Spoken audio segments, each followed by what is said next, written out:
and welcome to Bread and Rosaries, your landlord's least favourite Christian podcast.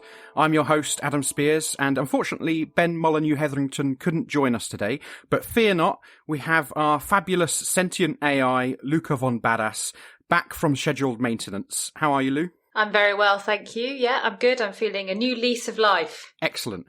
I'm really excited today, Lou, because we're going to be talking about one of my favourite topics, the diggers. And I'm delighted to say that we're joined by special guest, Lívia Roberge. Welcome to the show, Liv. Why don't you tell us a little bit about yourself and your research? Hi, all.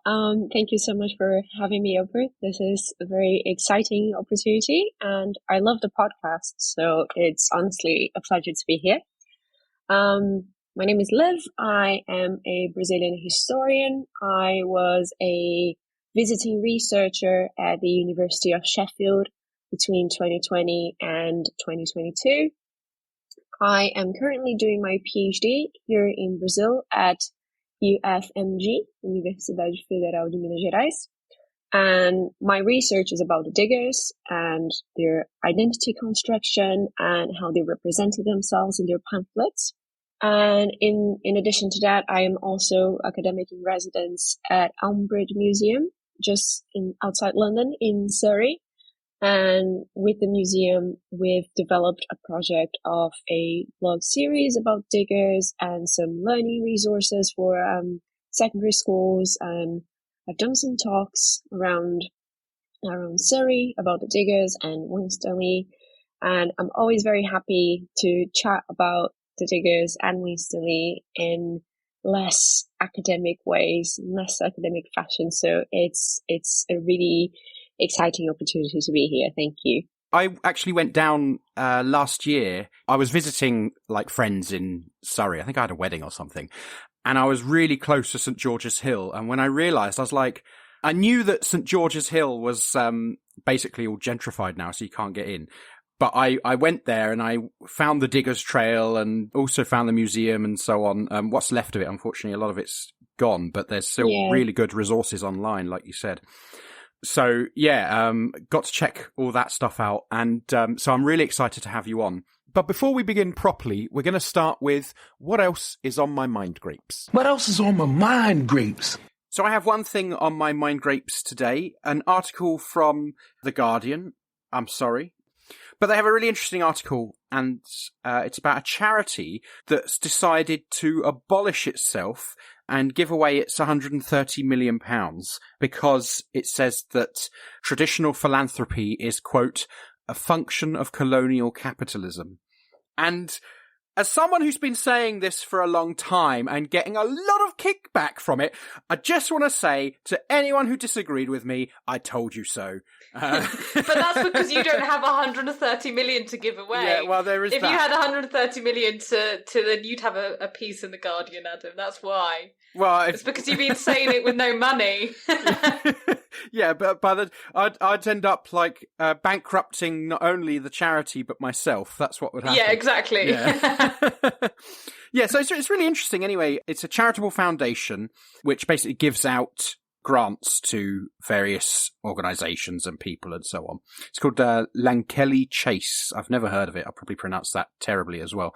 But apparently it gives out about £13 million a year in grants to charities working in areas like social, racial and climate justice. But it's saying that it wants to find alternatives now to what it calls philanthropy's cult of benevolence. And I don't know. This is probably a smaller deal than I would like it to be, to be honest. But the fact that this is happening, I think it's a real shift. It's a real turning point because it means that people who work in these sectors are starting to realize that there are, charities are often quite conservative organizations, conservative institutions because, okay, on some level, some charities do things that we need to be done. Right? They've got to be done. There's good work being done there. But charities are also constrained by charity law, for one thing, meaning you can't actually comment on overtly political issues, for example. And so charities effectively function as ways to uphold the status quo, to keep things as they are, both through their charitable work and through the fact that they can't really do anything to challenge the system as it is. So for me, I think this is huge, and I'm glad to see it.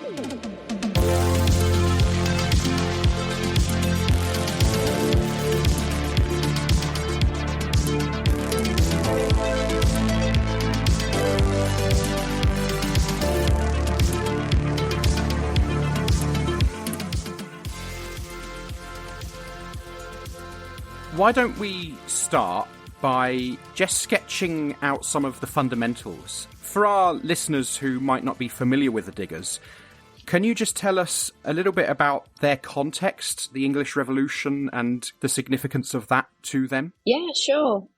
So the English Revolution, or the English Civil War, or the Wars of the Three Kingdoms, each historian, depending on how they interpret the theme, they're going to use a different name for it. They were a series of events that followed the fallout between King Charles I and his parliament. And so that's the period of English history when you have the Roundheads on one side supporting parliament and the Royalists on the other side supporting King Charles. And it engulfs England, Scotland, and Ireland as well. That's why nowadays we tend to call it Wars of the Three Kingdoms, in a civil war, in a very bloody civil war, which ended up with King Charles being executed on 1649, accused of treason against his own people, and with a republic being established in England under the protectorate of Oliver Cromwell from 1649 until the 1650s. After the death of Cromwell, we had the re-establishment of the monarchy in 1660 with the return of King Charles II, the late king's son that had been in exile in France. The year when Charles I was executed is actually a very important year in the whole process, because 1649 was sort of this gap where you don't have the king anymore, you don't have the monarchy anymore, and everyone is sort of discussing which path England should follow from now, if they should keep the monarchy but have more laws to keep it under parliament control, under constitutional control, if they should go on into a full-blown republic, and that sort of thing. And hence it created this context of amazing creativity, where lots of different groups emerged from all sorts of places, proposing new ways and new forms of organization for English society. But that's the context where you have the Diggers, the Levellers, the Ranters, the Fifth Monarchy Men, and so on. And my favourite, the Muggletonians, or the Muggles. Yes, precisely. Yeah. So the Diggers were in that context, and they come forward as a group of self-proclaimed rural workers, land workers, and they advocated for a total reform of society post-regicide, post the death of the king, which englobed at the center land reform. What kind of land reform? In the 17th century in England, we have the increase of the enclosure movement, which was part of a larger movement called the improvement. Yeah, it was part of the improvement campaign of the English countryside, which involved depopulation and enclosure. Basically, depopulation was getting pieces of land that were for human use and agriculture and small land holdings and so on, and substitute that into the culture of sheep for the wool market, which was a very strong English commodity at the time. It was greatly exported for the rest of Europe and so on. And enclosure entails the whole transformation of the physical organization of the countryside. What does that mean? Before the start of the enclosure movement, which started off with Henry VIII and the rupture with Catholicism, when you have all those small holdings, small farms, small properties around all the way scattered around the countryside. And you still have what we call the commons. The commons were pieces of land that were for the common use, hence their name, for the common use of the locals of a certain parish. So, for example, if you work and live in the parish of Cobham, like some of the diggers did, it meant that you would work in the farm of someone who owned land, of the lord of the manor, and so on. But that in addition to that, you could also directly access the land to provide some of the things that you would need to maintain yourself and your own family. So you could have some animals there for grazing, you could plant some crops. It's important to stress that there were common laws regulating the usual way that you would use and take advantage of these commons. You couldn't just go there and do whatever you wanted with it. One thing that was really frowned upon, for example, was to sort of try to establish yourself there as if you lived there. But the commons were a very important part of the ordinary people's daily life and the way they maintained themselves.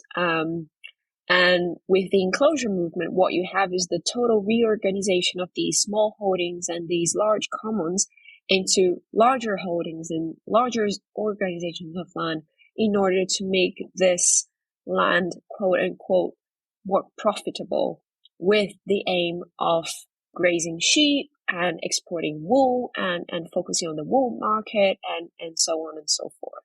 So you have the beginning of a shift of the conception that people held about land. They start to see land as something that can actually be profited from.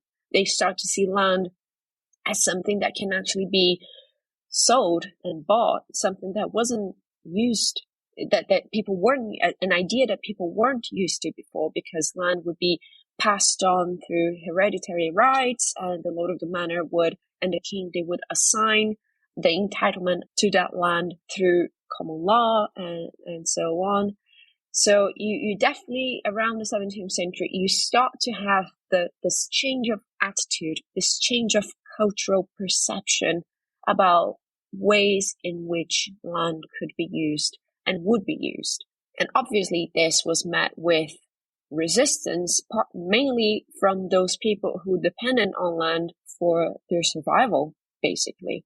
So in 1607, for example, under the rule of James I of England and VI of Scotland, we had, for example, the Midland riots, which was the rioting and the manifestation of lots of people against the movement of enclosure in around the Midlands. And one thing that people often forget is that while the gentry, the landed society, was heavily against the protesters, King James I, he was actually, he condemned the rioting itself. He condemned the quote-unquote violence, because basically what they were doing was destroying fence, so, property.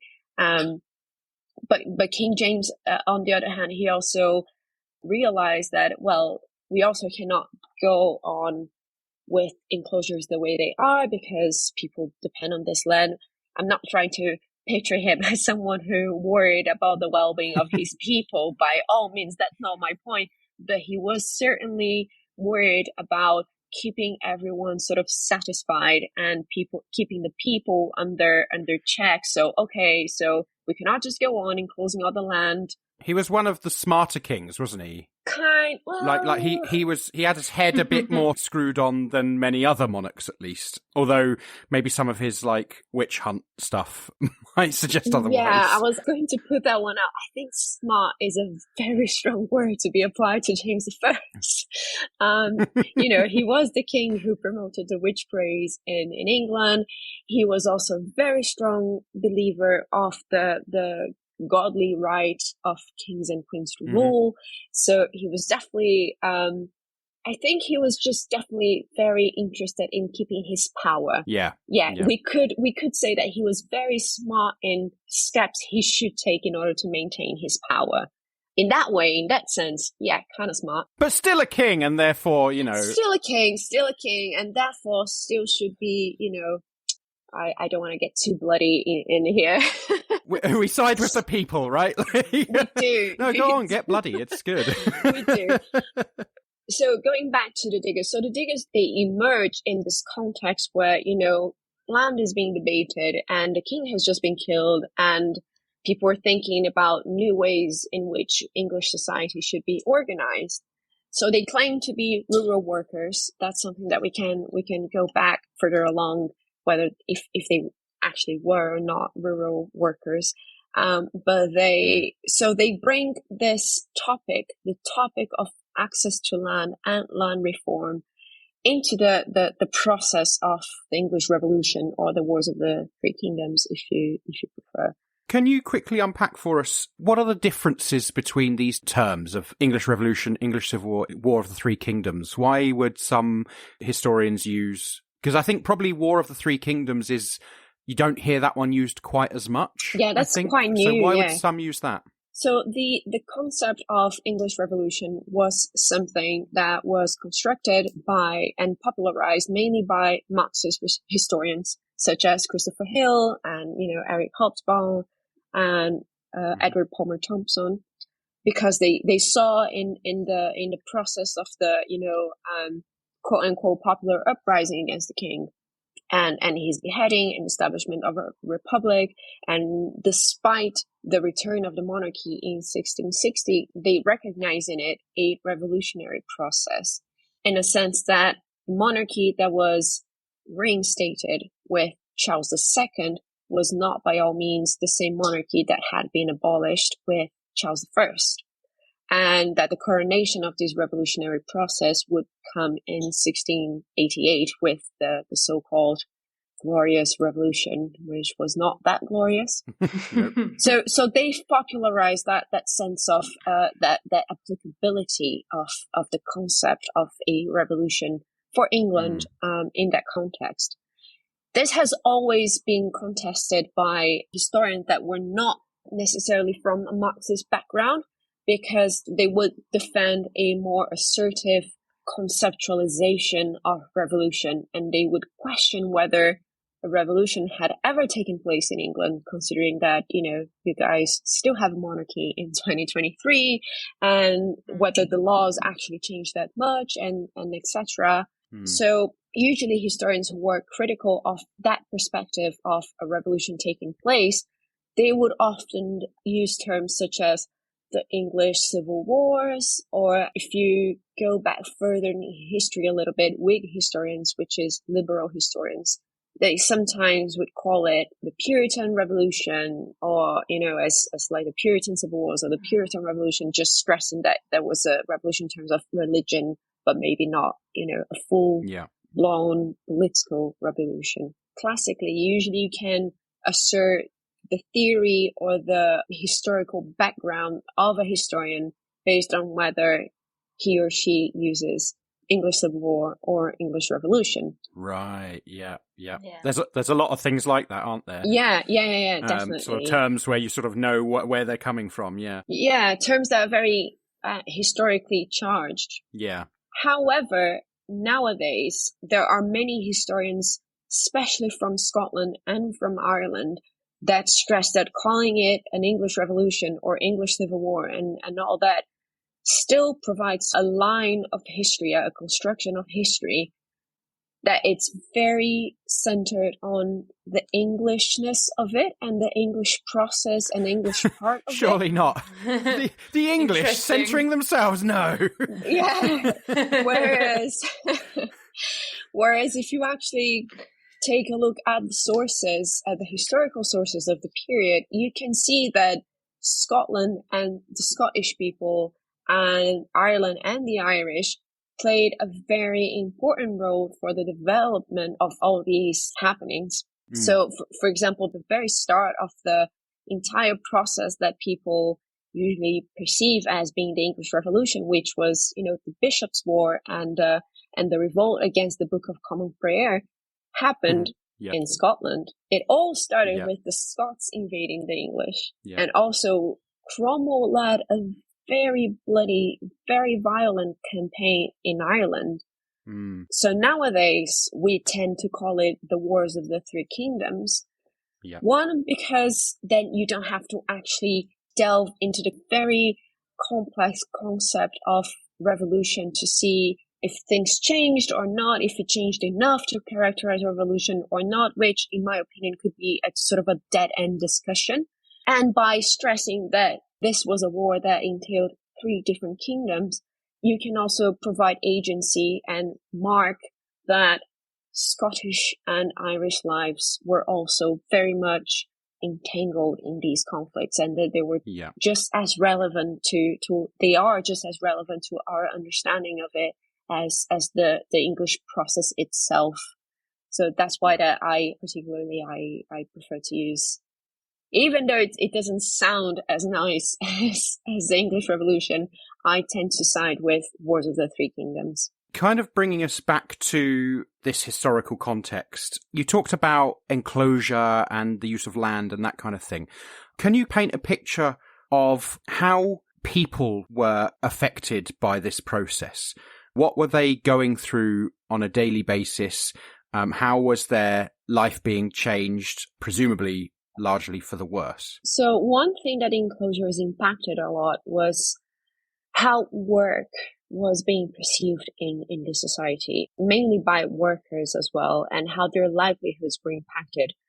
Because this is sort of the beginning of the idea that you're going to work for wages, which is something that we have very well established nowadays under capitalism, right? Yeah. That you're going to receive a salary, an amount of money based on how many hours or weeks or months you've worked. But this wasn't exactly the norm until the 17th century. You could work for wages, but that was seen as a precarization of work itself, because people used to work for the lord of the manor, and they used to, more often than not, be granted a part of that production. And I'm talking about rural work here.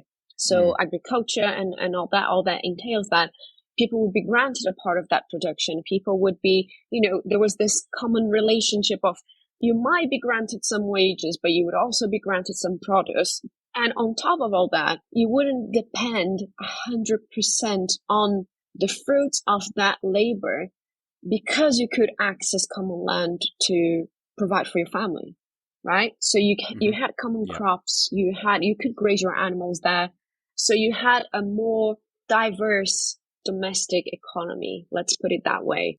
And when you reorganize the land, and when you reorganize the way that you are perceiving what means for that land to be productive, for example, if you start to focus more on growing sheep instead of actually growing wheat or barley or whatever like that, you are focusing on capital, on exporting and producing and exporting that wool and getting the revenue from that.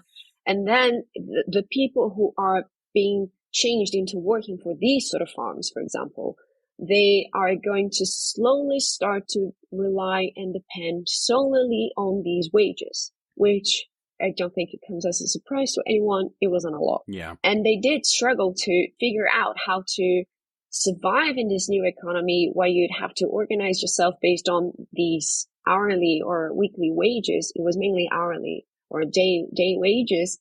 And on the other hand, you're slowly losing direct access to the land. So if you're only granted wages and you don't have any land to grow any crops anymore, or take your animals to anymore, or collect wood for a fire, for example, basically all your livelihood now you have to take out of that day's wage. And that's going to impact the way people are living and what they're able to afford or not. And, now they're going to have to, instead of just going to the woods at the commons and collecting some wood, they're going to have to separate some money, some coins to actually buy wood. And that's not something they were used to. So there's a drastic change in domestic economy as well. These day laborers, they were often trying to draw the attention of the authorities as to how badly they were being affected by that. So they were saying, for example, when we move forward and we go into the Diggers pamphlets, we're going to see Winstanley and the Diggers associating day labor with slavery, another type of slavery, because you're solely dependent on those wages. So I think it's very safe to say that the lives of poor people that depended on their labor, people who didn't own property, people who depended on the commons to have direct access to land and resources, they were being badly affected because suddenly they weren't granted that access anymore, and they were having to figure out how to provide a livelihood for their families based solely on income, which was very low at the time. Yeah. It's interesting how we have this idea of wage slavery that we see with Marx, and it's interesting that we have a very, very similar idea actually coming in considerably earlier than this. Mm-hmm. That at least some people were really quite aware of what was going on and what working for wages actually meant. Sure. Yeah. And it's interesting also, isn't it, about, as you were talking, I was just really thinking, Liv, about the kind of current situation in the UK at the moment and sort of the gig economy and the kind of similarities that obviously there are lots of differences, there's a few hundred years, but actually what's going on currently and how we've sort of accepted that as just normal in lots of ways, because it's a survival strategy, isn't it, when you kind of have to rely on the day's wages that you get. Yeah, definitely. And how do you cope with inflation being sky high, but your wages not changing? How do you still have to make ends meet with a wage that doesn't change in comparison to prices that change? We normalized something that it's actually very unnatural. It's very unnatural for humans not to have access to land and be able to just provide a living and not even know, because even if we had access to land, most of us, myself included, we don't know the first thing about growing crops or anything like that. So we just became accustomed to a way of living that just denaturalizes our relationship with the land and agriculture and all that. Yeah. We've become more dependent. Definitely. So in this context, we have various different groups, some of which you've already mentioned. Should we touch on quickly maybe the levelers, because they're probably the most important group to kind of know before we get on to the diggers? Who were the levelers and what was their role in I know that lots of them were in Cromwell's army, and then that there were things like the Putney debates afterwards. Can you tell us a little bit about those things? Yeah, sure. So the levelers were a group that also came around during the Wars of the Three Kingdoms in England specifically. And they were very nowadays famous names associated with them, such as John Lilburne and Richard Overton and William Walwyn and so on.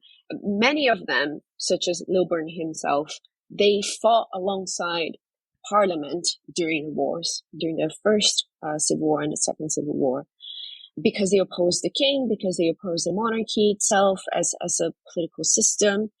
But what happened is when Putney comes on, what is Putney? Putney is literally the gathering of all the different forces that formed the parliamentarist side coming together at a church in Putney to debate what the king was arrested at this point. So they were basically debating what they should do and what England should become, if the king should be beheaded and killed and all that. And the levelers, they are sort of their baptism of sorts happened in Putney because they were what we call a radical group, or what became known and became popular to refer to as a radical group, which means that they defended ideas such as an enlargement of male suffrage, which is, the right of men to vote. So they defended that more men should be granted the right to vote. A very strong part of their program was that everyone should be seen as equal before the law. So everyone should be judged as the same. Kings and the gentry and the aristocracy, none of them they shouldn't be judged any differently from a commoner. They also believed in the essential freedoms of what they called the freeborn Englishman, which was the freedom of religion. So they defended religious tolerance in a context which was very, very radical, not to say revolutionary, to do so. They defended the equality of rights. They defended this notion that there were certain rights and liberties that were innate to every Englishman. So the right of property, for example, they defended that the right to own property was something that every free-born Englishman was to see granted. But it's very important to say that they were talking about the freedoms and duties and so on of the free-born Englishmen, because who was the free-born Englishman for the levelers? Workers, for example, wage workers, they weren't considered to be free in the levelers' perspective, because they feared that they would be subordinated to the wills of whoever lord was paying their wages. So the levelers believed that they weren't to be trusted to vote, for example. They shouldn't be really trusted to own property. And what they were saying basically is that they shouldn't be trusted to be regarded as part of the English Republic that they were envisioning. And they shouldn't be regarded as citizens. Let's put it that way. And that also entailed women. I was always saying the suffrage of men, the male suffrage, the freeborn English men, because as always, these men, they weren't particularly interested in the rights of women or granting any rights to women. It's really important to stress, however, that there were women levelers that had a very important role within the movement. For example, petitioning was an activity that was largely done by women levelers. When their husbands, for example, John Lilburne, he was imprisoned on different points of the Civil War, and his wife, Elizabeth Lilburne, was a very important campaigner on the behalf of her husband whilst he was in jail. And she was also incredibly doing most of that political campaigning when she was like 8 months pregnant. So So it's important to stress that even though they didn't really touch on the rights of women and, the liberties of women were nonetheless a very essential part of the movement. So the levelers, they come together with these radical beliefs. They believed that they were fighting the king and supporting Parliament on behalf of these ideals. But when it comes to Putney, when it comes to all these parliamentarian forces coming together to discuss what was to be of England after getting rid of the king, basically, it becomes very clear that Cromwell and Henry Ireton, which was also an important figure of the parliamentary army, that they don't really see eye to eye on many things, such as extended male suffrage, as religious tolerance, inherited freedoms of every freeborn Englishman. And then it creates a very clear picture of the levelers being on a bit of the more radical side of republicanism, or even if you want to be a bit anachronistic and say that they were, sort of foreshadowing some liberal ideas, as opposed to Cromwell and Ireton and the others that were kind of like, yeah, we want to change things, but we don't want to change things too much. Yeah. And this creates a problem because the levelers start to be seen as a threat by the established parliamentarian order. So they were huge supporters of Parliament during the wars period. But once Cromwell has established his government, they start to be opponents of that government. They were often criticizing, often trying to, organize campaigns for full political and social reform that was never achieved. So the levelers, I think, in part, even though they weren't amongst the winners of the wars, I think their importance is also due to them being regarded as these forefathers of what was eventually to come. Because when you get into the late 17th century with the 1688 revolution, and when you get into the 18th century and with the rise of Enlightenment and the rise of ideas that were consolidated by philosophers such as John Locke and Adam Smith, but mainly John Locke, And you have all these concepts about freedom, about equality before the law, of suffrage. Even if they weren't amongst the winners in the 17th century, nowadays, if you look to the core values of British society, you can see in the Levellers sort of historical ancestors of these ideas. So I think Whig historians, they love to look back to the Levellers as sort of these rightful ancestors of what England was to become and the UK was to become. So I think that's their importance of this incipient seed of liberalism in the 17th century. So they were, for back then, a very radical group, but for some people, clearly not radical enough. Let's move on. We'll do Saint of the Week, and then we can talk a bit more about the Diggers. Saint of the Week. So we're going to do Saint of the Week in a slightly different way this time. I'm not going to just monologue. What I'm going to do is I'm going to ask Liv basically to help us think about Gerrard Winstanley. Lots of people will have heard of Gerrard Winstanley, certainly people who listen to this podcast. But let's try and delve in a little bit to who he was, where he came from, and what caused him to go and dig up St. George's Hill and be such a key figure in this movement. So, Liv, can you tell us, what was Gerrard Winstanley doing prior to and during the Wars of the Three Kingdoms? Jesus weeps for Gaza. He sees the pain and suffering of the 1.9 million people who have been forced to leave their homes without access to nutritious food, clean water, decent shelter. He hears the cries of the 25,000 orphaned children.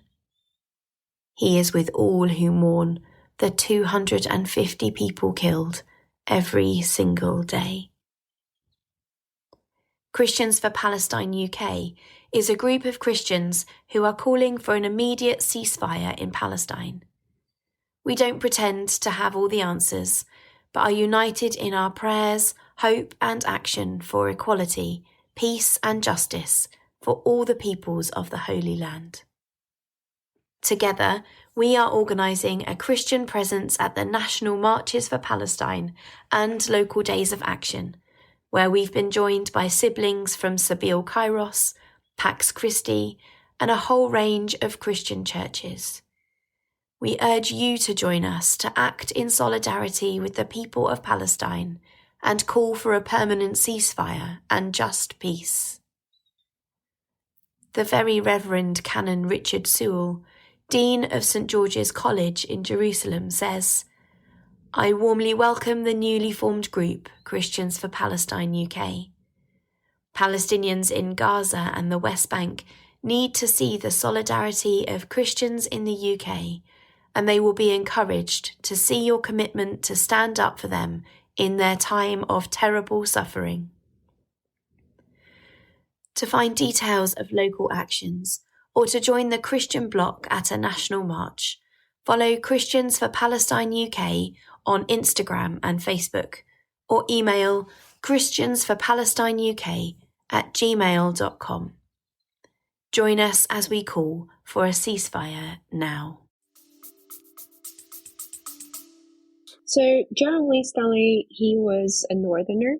He was originally from Wigan in Lancashire, and he moved to London to be a merchant tailor in the parish of St. Olave Jewry. So he worked in the merchant tailor segment in the years before the wars. And what happened was that his business was quite badly affected by the wars, because he was a cloth merchant, and he depended on commerce and all that. And as with always, war always disrupts usual normal economic activity. So eventually he went bankrupt. And so he suffered a great loss in terms of finances due to the war. At the time when his business went bankrupt in London, that was around 1643. After going bankrupt and, accumulating lots of debt, which is sadly something that's so relatable to our society nowadays. He and his wife, Susan, they decided to move to the countryside to stay closer to Susan's family, which Susan was originally born Susan King.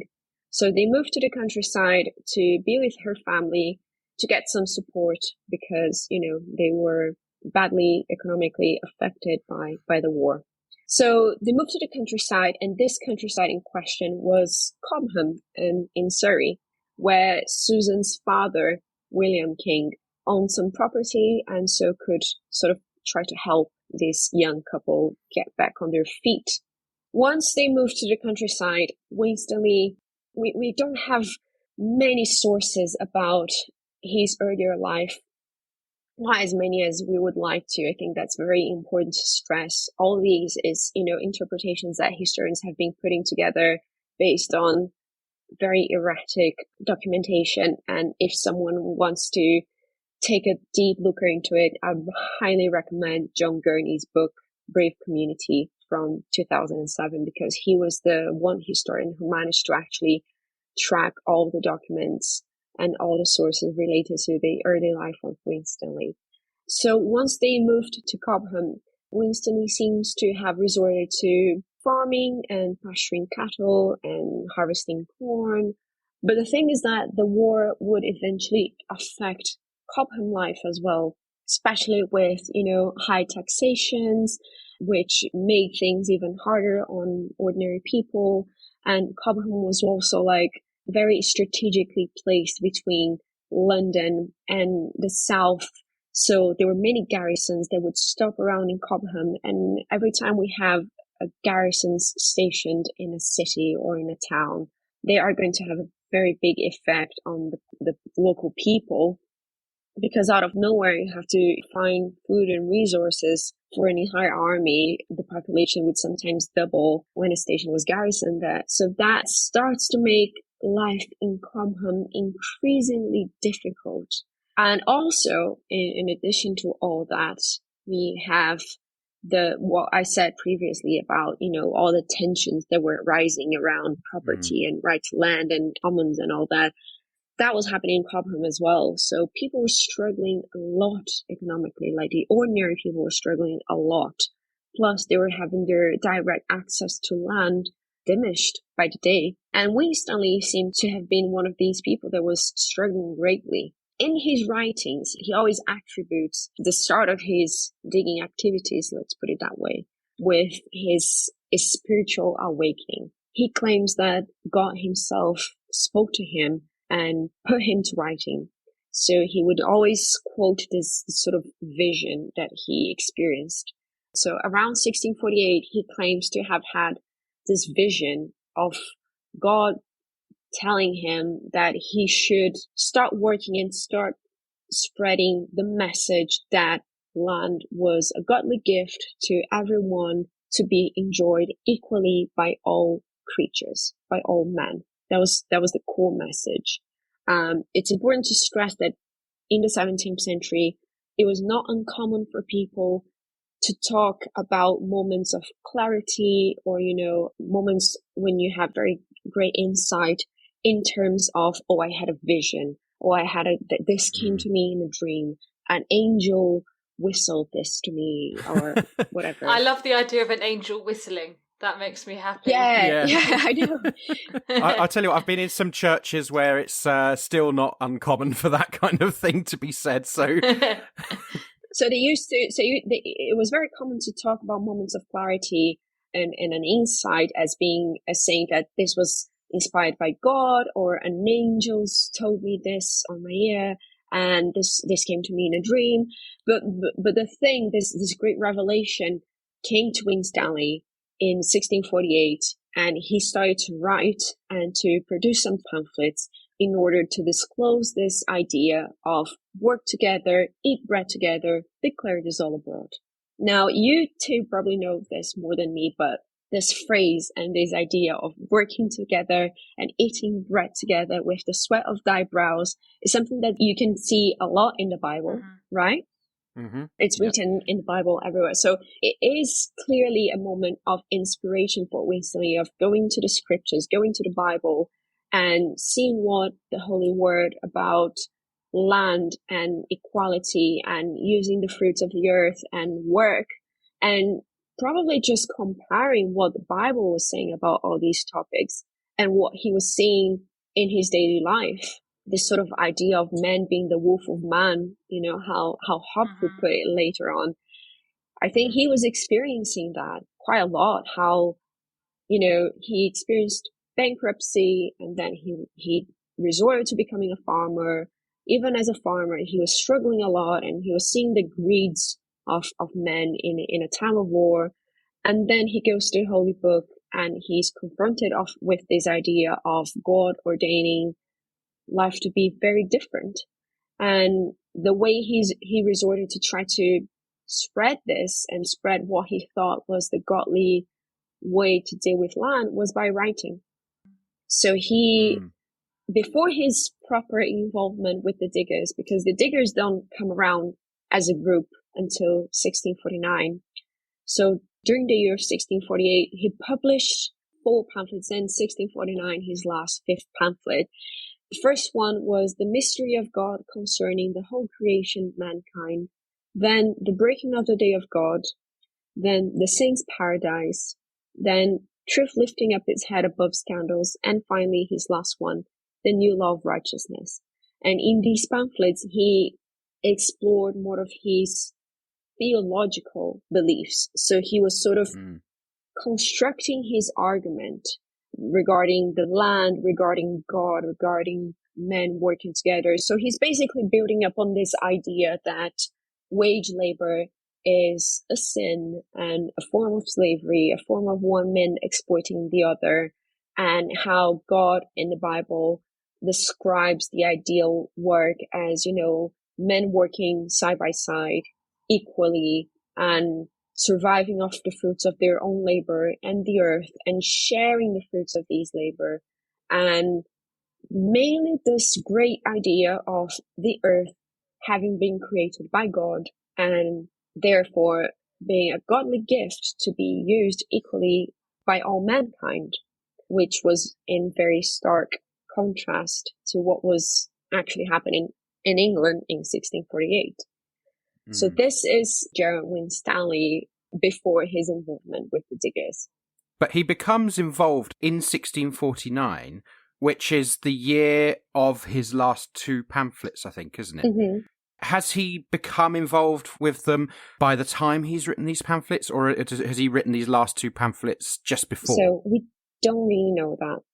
We don't have any documents that give us any indication of the organizational side of how the Diggers actually came together as a group, which is a shame. We don't have, for example, any documents that give us any insight on what led them to St. George's Hill, why they chose St. George's Hill, or if they had any sort of meeting beforehand and agreed upon, okay, so on this day, we're going to do this with the goal of doing that. So everything is historical interpretation based on a few sources we have. So what we know is, this experience of bankruptcy, his spiritual awakening. Oh, we also know, for example, that, in the beginning of the war, Winstanley, he signed a document that's called the Solemn League and Covenant, which was basically supporting Parliament during the wars. And in his pamphlets afterwards, he is going to say that he sided with Parliament. And so we could put him more or less on the same box as the Levelers in terms of, at first, when, the first Civil War happened, if you had to decide between siding with the king or with Parliament, he seemed to have sided with Parliament, even though he didn't take part in the actual fighting. He didn't go into the army. He didn't do any of that. But he did sign this document, so it sounds like if he was to choose, he was more on the parliamentary side of things. So is it fair to say that his inclinations were always sort of relatively, I don't want to be anachronistic, but what we might imagine now to be progressive or libertarian or something, not libertarian in the right-wing American sense, but in the sort of traditional sense. But then he's radicalized by his experiences. I don't think it was seen as something progressive or necessarily libertarian to have signed or sided with Parliament during the wars. Because one thing that's always important to remember when we're talking about this specific context is that people were in general very unhappy with many things that King Charles I was doing. But in no way whatsoever this meant that they wanted the king beheaded and a republic installed. What they wanted was for the king to be held accountable of many sorts of things in terms of taxation, economy, religion, and all sorts of disparities that he had with his parliament and his people. So it's hard to say that because this person sided with parliament during the civil wars, it meant that he was a revolutionary. Probably it didn't. It probably just meant that he was unhappy with the king and he wanted the king to be held accountable. What we see in his writings after his involvement with the Diggers is that he is going to condemn monarchy. So afterwards, we do have sources that are going to show us that, okay, after he's been through all these very traumatic and anxiety-inducing experiences, he is going to side with the notion that monarchy is evil and is devilish, and the king is the dragon and all those amen Christian and all those Christian metaphors. But he's going to support abolishing the monarchy afterwards, later. But to say that signing the Solent-Legan Covenant, I'm not really sure. There's that song, isn't it, that is said to have been written by him, and the second verse is, your houses they pull down, stand up now, stand up now. Your houses they pull down, stand up now. Your houses they pull down to fright your men in town. But the gentry must come down, and the poor shall wear the crown. Stand up now, diggers all. And I think, like you were saying, it's the radicalization of him in terms of becoming an anti-monarchist. Definitely. And I find it really interesting to think in terms of how, thinking even on the human side of things, let's put it that way. If you think of all the things this man has been through, the first bankruptcy, the struggles in the field, having been trained for an office that he's not able to do anymore and having to resort to an agrarian life, failing at that as well. I don't know. I always picture him as a sort of depressed / anxious person. And this, of course, this sort of delves into, historical psychologism, and we shouldn't go into that, but historians have tried to understand this context as well as a very anxiety-inducing context. And to be a 17th century man, married, and having to, move back into your wife's family and not being able to provide for your wife. They didn't have any children, but not being able to provide, I think it's something that's very traumatic on many levels for men in this context. So it's no wonder that he, in trying to find in Bible an explanation for all the things that he's feeling and all the things that he's been through, sort of finding that the answers that he was looking for, and eventually radicalizing in terms of, okay, so all of this happened not necessarily because I am absolutely crap at my trade and I'm an absolute crap of a husband and provider. This is because, the natural order of things is wrong and we are sinning because that's not the way that God wants, his creatures and the land to be dealt in, and we need to reform all this. And there's another aspect of Winstanley's belief is that he was a millenarian, which was the belief that, the world was coming to an end and mankind was living the last few days before Jesus returning and the kingdom of Christ ascending. And some believe that there was going to be a divide between the elected and non-elected. Some, like Winstanley, believed in general election and all that. So this could either be anxiety-inducing, but it could instigate someone who holds these beliefs into, okay, this is the time to take action. All this is happening. So even when I'm teaching this subject to my students, I know this might sound weird and even a bit anachronistic, but I always try to picture this in relation to COVID. I try to explain to them, like, imagine you are living in the 17th century and you have a very, magical belief and magical perception of the world in terms of when, a meteor comes up in the sky, you're not sure what that is. So you think that's something God sent and that there's a sign to it and all that. And the world is, the world had been turned upside down. The king, which was godly appointed, has just been beheaded and the world has not ended. What does that mean? So many of the things that people used to be sure of are now in crisis. And that's why we have, a spike in the beliefs in witches, in monsters, wondrous sights, because people are anxious. People are scared. People don't really know when the civil war is going to end. People don't really know when war is going to end. War in itself is traumatic.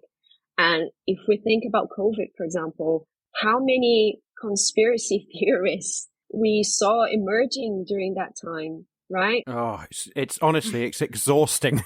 It's exhausting. And I know, and I feel like after being through that, I can understand why in the 17th century, why during all these wars, people were, so willing to believe in witches and monsters and stuff like that, because, in 2020, people were so willing to believe that the government was trying to make you into an alien because of a jab and all that. Sounds legit. It's fear-driven, isn't it? How we respond to fear that we can't describe or find an answer to, isn't it?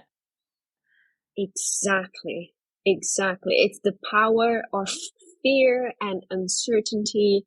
And some people are going to be driven into, that chaos and believe all sorts of horrible theories that make absolute no sense. But some other people are going to be driven into that very proactive way of behaving and thinking and acting of, okay, this is the time to act. We have to, get more political. We have to defend science. We have to keep together. We have to foster that sense of community. We have to get something good out of it. We have to get together and bring back that sense of community, of helping each other. So I don't know about you guys, but I saw these like two extremes emerging during the COVID pandemic here in Brazil. On one side, you have this really impressive sense of community building up.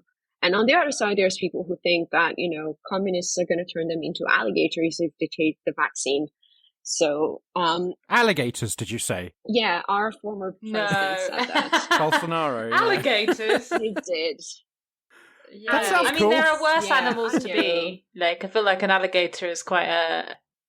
Yeah, I know. Every time when I was living in England, every time people were complaining about how Boris Johnson was managing the pandemic, I was like, yeah, I know he's shite, but I'm going to tell you, let me just give you an insight on how things are in Brazil's Bolsonaro.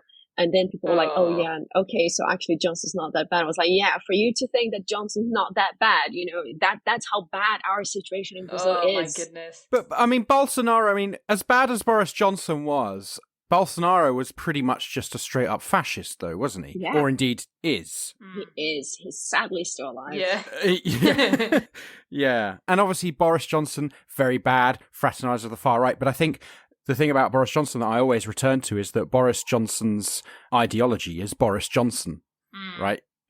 Whereas I'm sure, there's some of that with figures like Bolsonaro as well, but there's a bit more of a coherently, it's an odd word to use for fascism, but like a coherently fascist underpinning to that. Definitely. Same with people like Viktor Orban, Yeah, exactly. I do want to talk about a lot of that, and especially kind of land and inequality and politics in Brazil. Mm-hmm. But before we do, let's maybe talk about, or one of the things that you sort of have touched on, which I find really interesting, is the way that Gerrard Winstanley kind of conceptualized things as we are sinning, right? Yeah. One of the things I've always found really fascinating about him is that he was a merchant. Yeah. Mm-hmm. Right. And then he goes from doing that as a job to saying that basically buying and selling is evil. Yeah. And I've always found that really, that flip, that change in him really fascinating.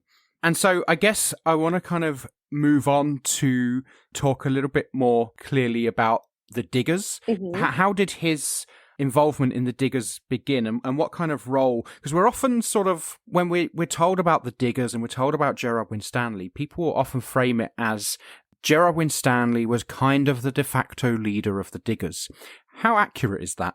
I think we could put in this way, he was the main spokesperson for the diggers. Mm-hmm. We don't have any sources that indicate any sort of structure of the diggers as a group that would entail a leader. We don't have any sources that give us, sadly, any insight on any conceptualization of organization for the group. What we do have, and that's something that I've mentioned before, is that we have this large group of individuals that John Gurney, like I said, was able to sort of track.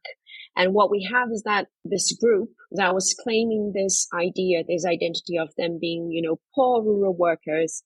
And when you actually look at who each of them were, some of them indeed were poor rural workers, but some others, like Winstanley himself, he had been a merchant. Mm. He was writing and publishing, and just the fact that he could write, that already puts him at a very different cultural, social hierarchy compared to the average agricultural worker in 17th century England. So he could write, he had learned a trade, he had been educated. We have evidence of other individuals within the diggers that had been through the same, because we don't have as many, but we have other pamphlets that were written by other people that were involved and that identified themselves with diggers, such as Robert Coster, for example, who was a poet and who wrote lots of songs and chants that were attributed with the diggers. On a personal level, I tend to shy away from the notion and the context of hierarchical institutions and organizations and social organizations that base on a very strict hierarchy. So maybe this is just me liking to think that. But because we don't have any sources that indicate that the diggers had a sort of hierarchy or organization for their group, and we never see Winstanley himself claiming to be the diggers' leader or anything like that, I like to think as him as the main spokesperson for the diggers, precisely because he was very good with words, because he was very prolific, because he could write, because he knew how to write, because he knew how to structure his ideas. But the only sources where we find an indication of Winstanley or William Everett as well as being the digger leaders is government sources. Yeah. And it's very easy for the established order to try to identify, those are the leaders, because those are the people that are being sent to, treat with us or try to have a dialogue with us and establish, the sort of dialogue and so on. So in the Commonwealth's papers, we do have documents that say that they identify Winstanley and Everett as the leaders. But on the diggers' writings itself, we don't. So I think it's very safe to say that Winstanley was the main speaker, the front person, let's say, for the diggers, because he had all this acquired knowledge and skills. But as a leader with a capital L per se, I would say no, not really.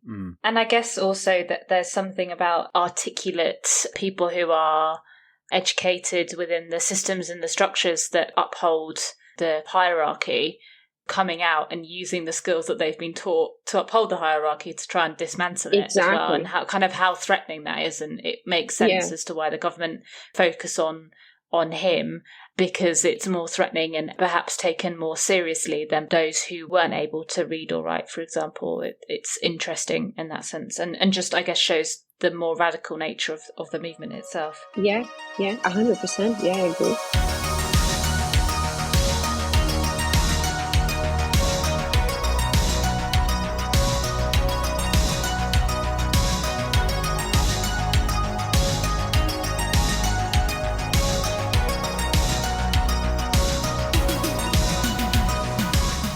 So the diggers were basically a group of people who got together around April 1649. And the first thing that actually marks their appearance as a group was the occupation of St. George's Hill in Surrey.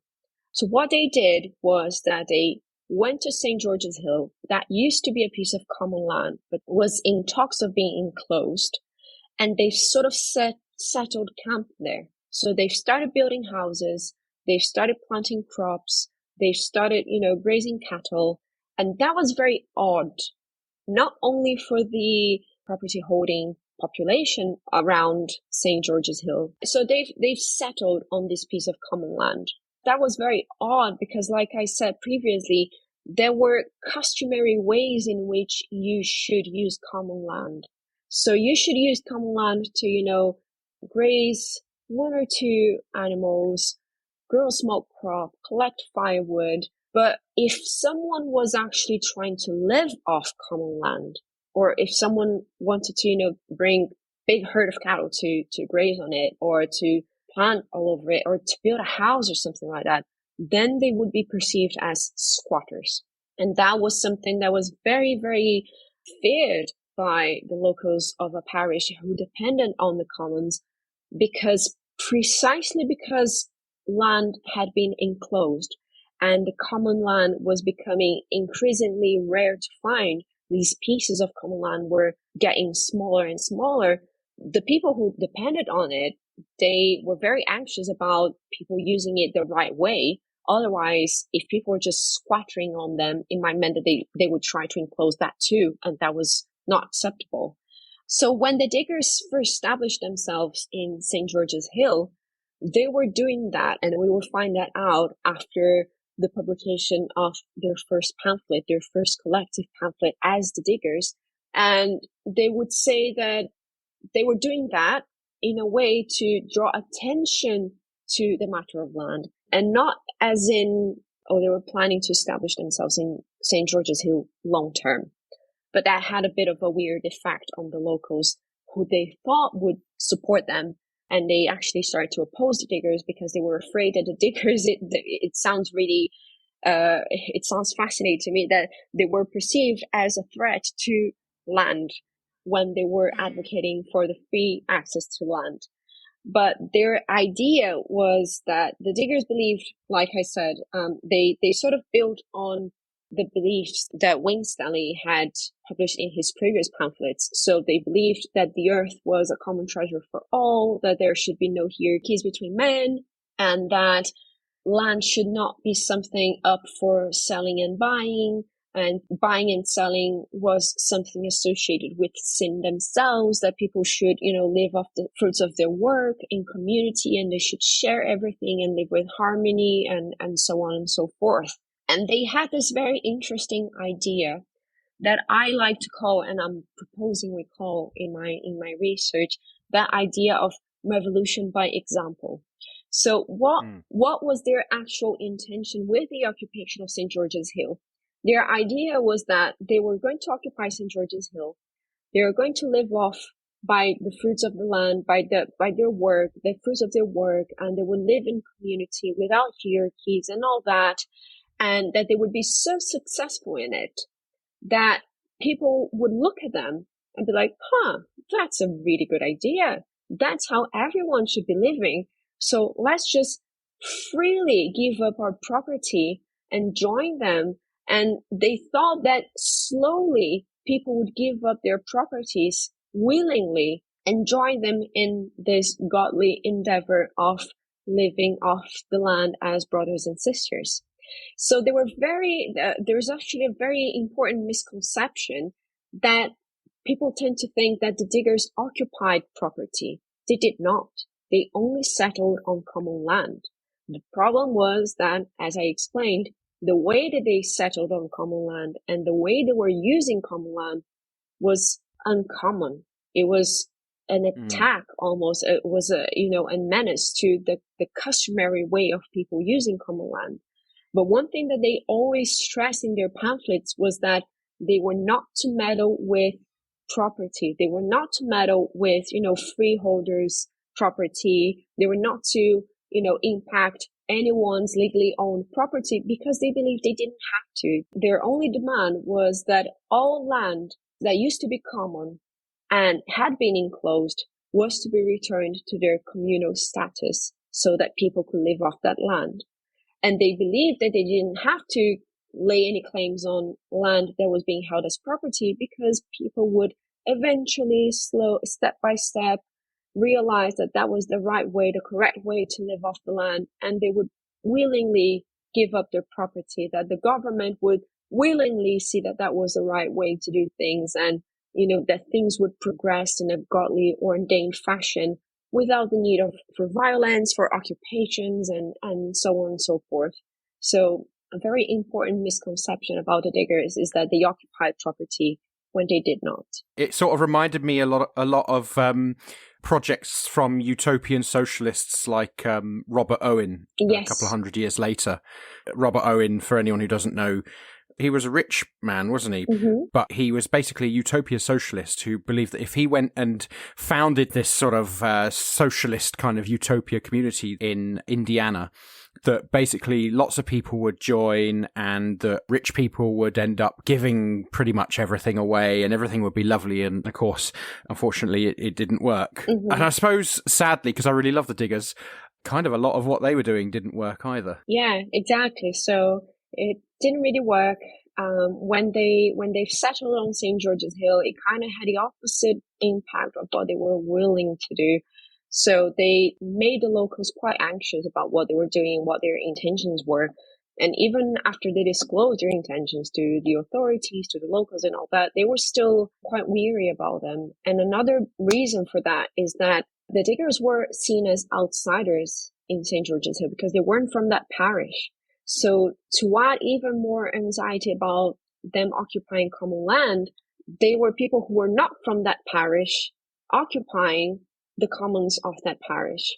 Because I think I've mentioned this before, that the common way for people to use the locals of a certain parish was that only the local people from that parish were entitled to use those commons.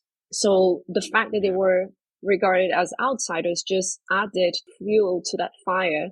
So it kind of increased anxieties. And what happened was that, ironically, the authorities went to check on the diggers after some locals from Walton wrote to the authorities about them, denouncing what they were doing. And Lord Fairfax, which was one of the most important leaders of the New Model Army, right hand of Cromwell, he went there, he checked on the diggers, and he actually reported back saying it's just, few people doing nonsense. We don't really have to do anything. They're gonna be out of here in no time. Leave it to be. We've got bigger fish to fry. We have so many problems going on.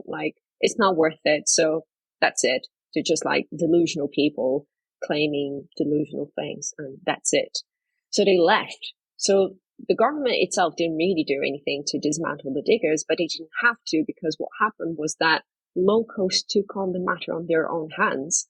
And they've started raiding diggers very violently. They promoted all sorts of attacks. They've destroyed their crops, their houses. Apparently they even attacked animals and beat up quite a few diggers. One digger woman was said to have miscarried as the result of one of these attacks. Wow. Yeah, it was very violent indeed.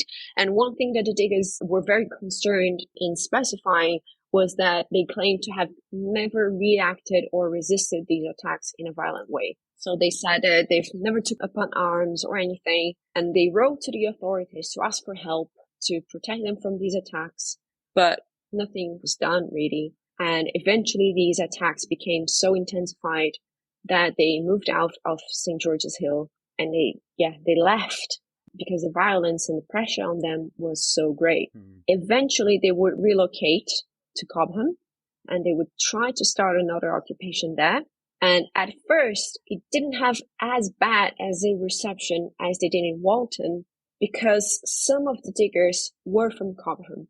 So that fear of the outsider did not play a part in this second occupation. So eventually, tension would build up again. They were using the commons in an uncommon way, and people were anxious about what they were doing, and same thing would happen. Lots of attacks were orchestrated on them, and they would violently be driven off the land.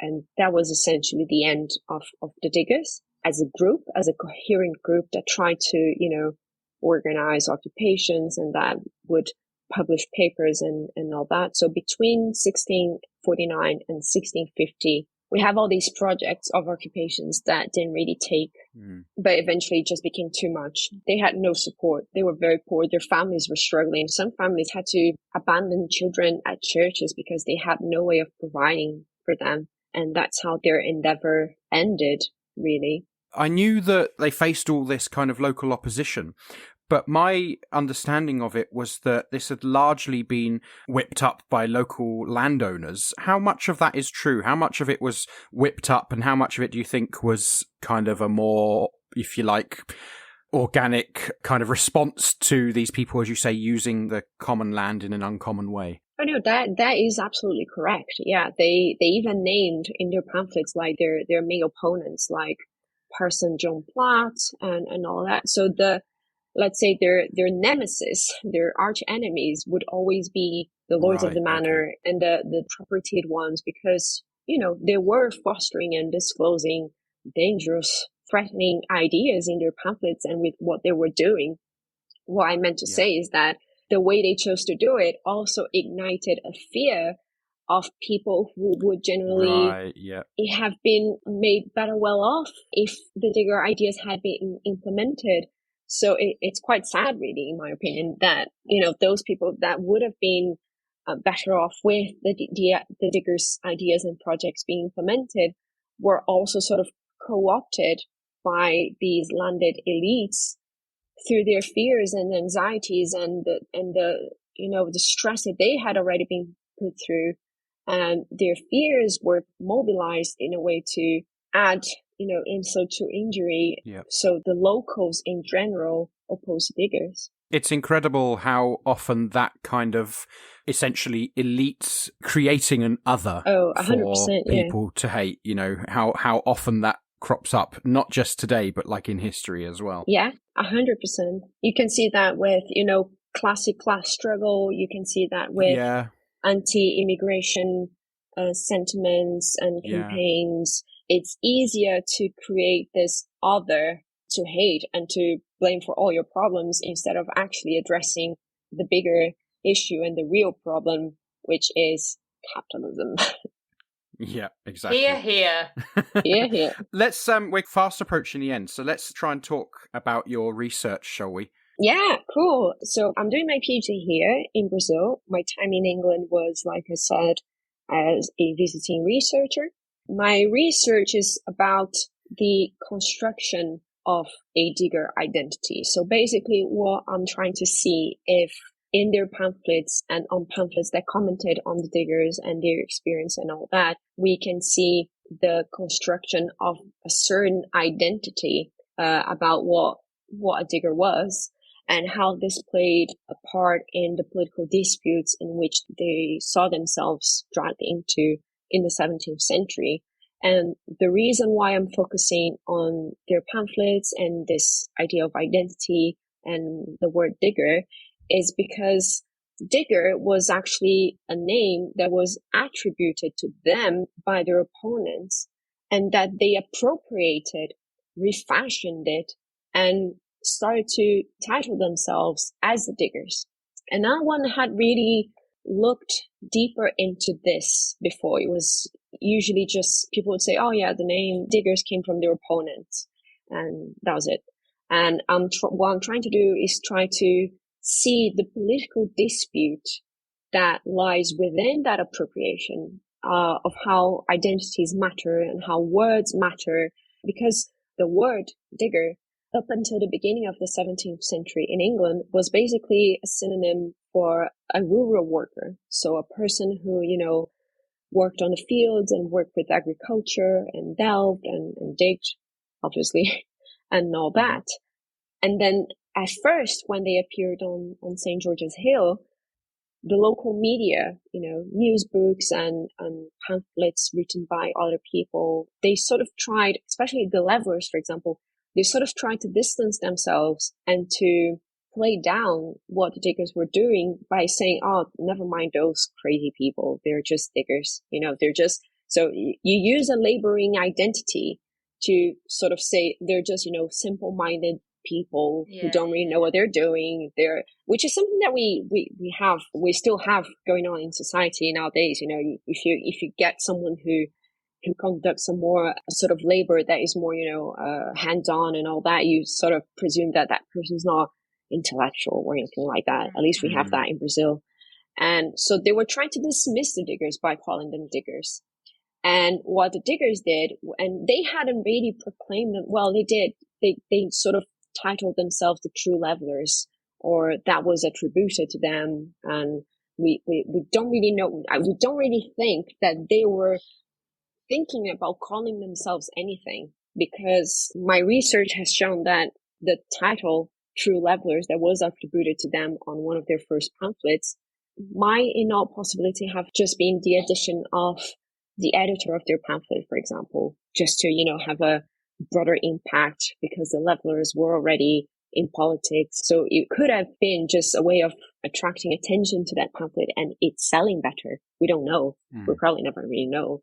But what we do know is that after their opponents tried to dismissively call them diggers, they slowly started to call themselves that in their pamphlets, but in a different way. When I'm explaining this, I often try to compare it with the slut walk movement that started in Canada, I don't know, about 10 years ago. I don't know if you remember that. Yeah. Yeah, when a police officer dismissed women in Canada, saying that, if they didn't dress as sluts, they wouldn't get raped. And then the slut walk started saying, if to be a slut is to dress whoever I want, then we're all sluts. And there was this sort of like refashioning and reappropriation of what to be a slut meant. And it became a worldwide phenomena of, having the slut walks in America and having the Marcha das Vadias in Latin America. And so slut and vadia became politically charged words in our modern political vocabulary. And the same happened with diggers, because right in the aftermath, we don't really see another meaning being attributed to diggers post-digger movement. But if we look at San Francisco in the 1960s, during the counterculture movement, we had a group of squatters and artists in San Francisco that titled themselves the San Francisco Diggers. And we see this in Manchester as well. They have a gardening agricultural collective that is called the Urban Diggers. So we do see a new meaning being attached to this word. Yeah. So basically in my research, I'm just very interested in how it went through so many changes and went from meaning one thing to another, and how the diggers and how Winstanley saw that as something worth exploring in his papers, because he starts to call themselves, diggers with a capital D. And it's clear that in their perspective, being a digger is being a part of, this social and cultural group that has been affected by enclosures, that sees themselves as conducting godly work and closer to God and all sorts of things. So that's basically my PhD research. That's great. I mean, it sort of touches on something, probably the last thing that I want to ask really, about how the diggers continue to influence social and political movements today. You sort of mentioned a few. And I think also, particularly for you, obviously you were visiting researcher at Sheffield and academic in residence at Elmbridge Museum. That's quite a different context to Brazil, but I'm really interested in, do you see any interesting overlap between kind of the work that you're doing, researching the diggers, and some of the land rights movements and indigenous rights movements in Brazil?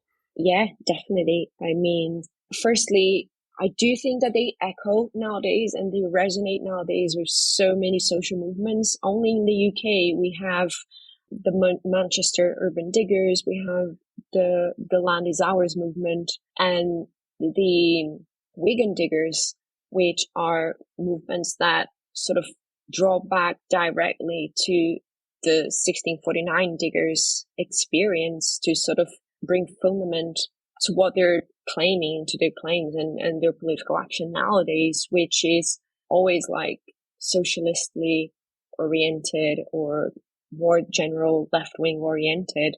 And I think they do a very interesting movement in terms of looking for historical ancestry in a way for their ideas, for their political ideas, which is very valid on one hand. I understand that. I think we all do that. We all try to find, forerunners of this or that idea. But one thing that I'm going to talk about more deeply in the last post of the blog that's coming up in a few weeks is that this has to be done with care, because as historians, we always have to be wary of anachronisms. And I just find it very important for us not to take diggers out of their context and try to portray them as, they were proto-communists, they were proto-socialists, not because I don't necessarily think that left-wing ideas can and should look to them for inspiration and knowledge and all that, but because I think that takes away their own relevance. They are relevant in their own terms. They don't need our modern day political cultures in order for us to realize how important and relevant it was that in the 17th century, amidst the enclosure movement, amidst such a heavily context in terms of the creation, invention of private property, they were already looking at other ways that this society could evolve. So I think when we add these adjectives like, they were proto-communists, they were forerunners of socialism, we're not helping them. It might be good for us to find fundaments for our own ideologies, but we're sort of depriving them from their own relevance in their own context and in their own time. They weren't socialists. They weren't communists. They had their own very well constructed and developed ideas about land, about equality, about justice, about what was godly, what was not. And that is extremely relevant in itself.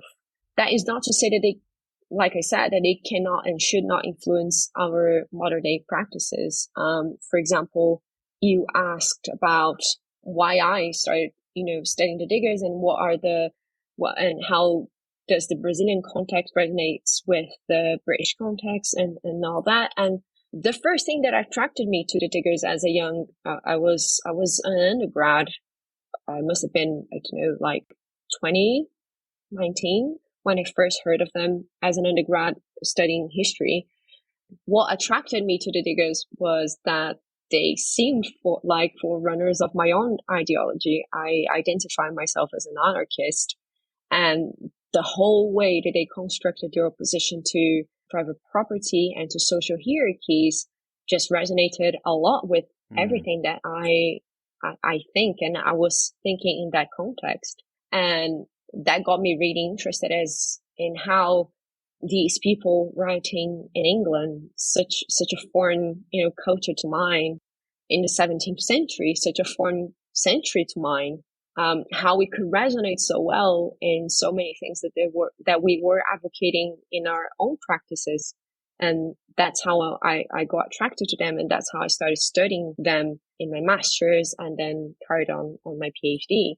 And even though maybe nowadays I try not to romanticize them as much as my 19-year-old self did, I still see their relevance because I don't think they need to be considered forerunners of communism to be seen as historical evidence that people have historically tried to build different, better alternatives for our societies, which do not rely on the concept of social hierarchies and owning private property. Because one thing that is very strong in political discourses in Brazil, and for what I've seen in the UK, when it comes to questioning left-wing ideology is, but how are you going to tackle the matter of property? Because in the 21st century, property is the new god, right? At least in my perspective, I think it's perceived as something that it's natural, it's inherent to our societies. It's inherent and absolutely necessary for human development. And it absolutely is not. And I think the diggers in the 17th century, they were in the eye of the storm, seeing that this is being built, this notion that property is good is being constructed. And they're already saying, no, this is not going to be good for everyone. And they are proposing something new, proposing something that has been dismissed historically by all sorts of narratives. And I think there's a lot of fear campaign going on nowadays when we talk about socialism, when we talk about a landless in terms of property society.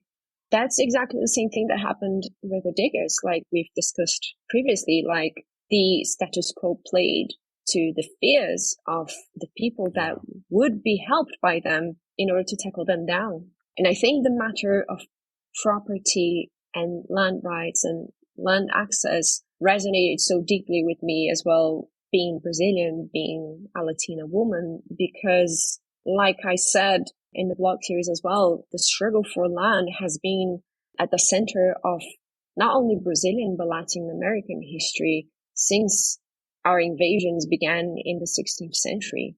And it still is at the very core of our national problem.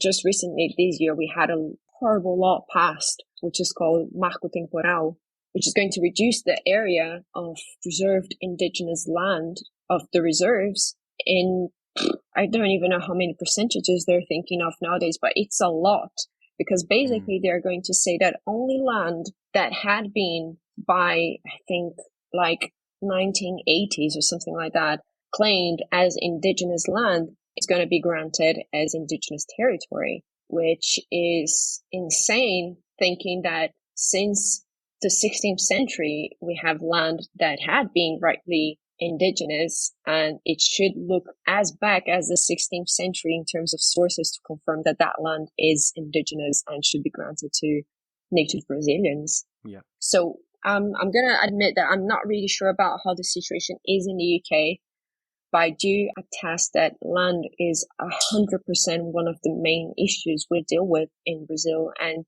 it's what creates all our struggles with environmentalism, with accessible housing and all that. So I think that's why I was so interested in the diggers at first when I first found out about them.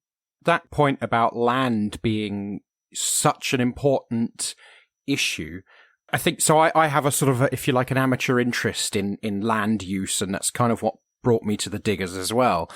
And I think that, at least in the UK, land is a massive, massive issue, but people don't know it because we're so far down the line now, you know, that almost all common land was enclosed a long time ago. There's a few tiny patches left, but basically we have no right to the land. If I want to go and walk my dog, you know, I have to walk it basically on what is effectively private property. And I think that's a massive issue that people are it's just not even on people's radars. So I'm really glad to hear someone else talking about it. Yeah. No, 100%. I think it was last year or this year that there was that movement as well that was called Right to Roam in the UK as well. Yeah, that's still quite a big movement. Yeah.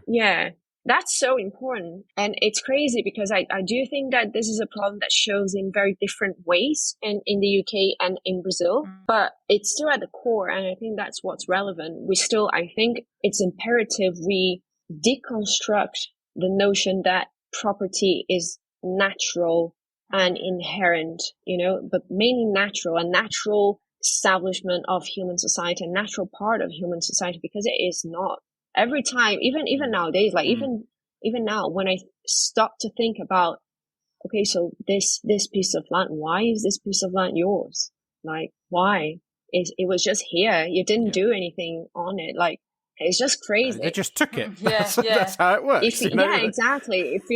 If you actually think about it, it doesn't make any sense. And I think we have to deconstruct that. And I think that bringing to light past experiences such as the diggers is a way of doing it in terms of showing that, you know, things have not always been this way. You know, holding property has not always been an intrinsic part of society. It's a early modern phenomena, and there are other ways of organizing.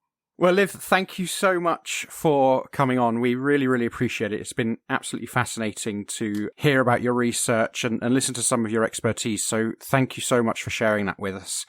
Where can we find you if we want to know more about you and follow you? Where can we do that? Thank you so much. It was honestly such a nice chat. Sometimes I even forgot I was being recorded. First of all, anyone who's interested in the Diggers or wants to know more, I am more than happy to be emailed at liv.roberge, that is ROBERGE @gmail.com. My Twitter is at Liv Lefay. That is, it's a bit tricky. It's capital L I V capital L E capital F A Y. That's it. And there's also the Elmbridge Museum Surrey Diggers project. We have a blog series written by me. We have some learning resources for secondary schools that were also made by me. And we have some videos about the Diggers and about Cobham and about the Surrey Diggers Trail. And there's more stuff coming to the website as well. It's basically a really, really nice project that we developed to, make the Diggers history more updated, more accessible and interesting for younger audiences, but also everyone. So it's at elmbridgemuseum.org.uk, and then you can access the Diggers project from there.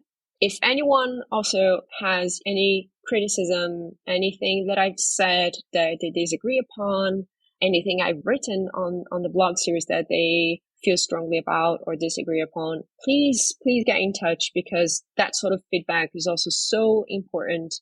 And I love to share, and I love to talk to people who don't agree with my take on the Diggers. So please feel free to just get in contact. Let's chat. And that's it. Excellent. Well, thank you so much. Lou, we can't find you anywhere, but can't find me anywhere at all. That's right, because as Ben always says, you are an advanced sentient AI, I am indeed, joining us from the future, I assume. Always. But is there anything else you want to say? No, just thank you, Liv. I've had a really, really great time listening to you. I've really enjoyed it. I've got lots out of it, and after this, I'm going to go and find some books and things to listen to and read more about. So, really inspired by what you've shared with us today.